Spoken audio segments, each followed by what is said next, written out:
Hi, guys, and welcome to Classic TV Facts and Trivia. Appreciate you being here. Today's video is on Bob Denver, who played Gilligan on Gilligan's Island, and what his life was like after Gilligan. Pretty interesting. Take a look. Have you ever wondered what happens to your favorite stars when the cameras stop rolling? They just stay there on the set, waiting for someone to yell action? Or do they go into hibernation, waiting for some agent or manager to call with some new script? Well, it turns out that the actor is trying to pay the bills. The answer is a bit more active than all that. Bob Denver achieved a very specific type of fame in the 50s and 60s. First, he was Dobie Gillis' beatnik pal Maynard G. Krebs. Then later, and even more famously, he was Gilligan on Gilligan's Island. But because those were such distinct characters, he wasn't really identified as an actor.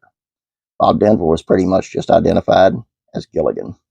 There weren't a ton of roles pouring into his inbox, as folks weren't dying to cast the castaway in more dramatic roles. So Denver did what any working actor must do. He ensured that the show would go on. This meant that at least for a stretch in the 70s and 80s, Bob Denver lived on the road with his wife Dreama. Just two actors living out of a suitcase all the time, according to a 79 article in the Honolulu Star Bulletin. "Our marriage is getting better and better," said Denver. At the time of the interview, he and his wife were starring in a production of Neil Simon's The Star-Spangled Girl. The 70s were all about dinner theater for Denver, who fell in love with the steady, satisfying work that rescued him from the eye-burning smog of Los Angeles. "I'm going to open a Bob Denver dinner theater in Tacoma next month," said Denver in October of 79. "I give them my name and let them have the responsibility. I'd like to take the show, The Star-Spangled Girl, up there." He also had big plans to take the show to Australia in the first part of 1980. Maynard Krebs would have been proud of Denver, who reportedly spent his spare days in Hawaii doing nothing. There you go. I actually saw Bob Denver and Dawn Wells, who played Mary Ann, going to a Jimmy Buffett concert, and they were there.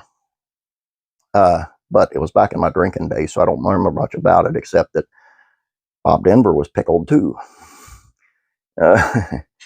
Anyway, that's all I have for you. Hope you guys enjoyed this. Please check out Classic Rock and Country Music Facts and Trivia. Over there, we have a video on Artemis Powell, who was formerly the drummer for Lynyrd Skynyrd.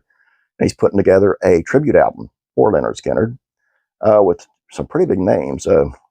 Sammy Hagar, Dolly Parton, Billy Ray Cyrus, and several names. So you might want to check that out, Lee Bryce. So you're going to check that out for me. And if you like what you're seeing over there, please subscribe and give it a thumbs up. Give this a thumbs up if you like what you're seeing here. Have a great day. God bless you. Be praying for you.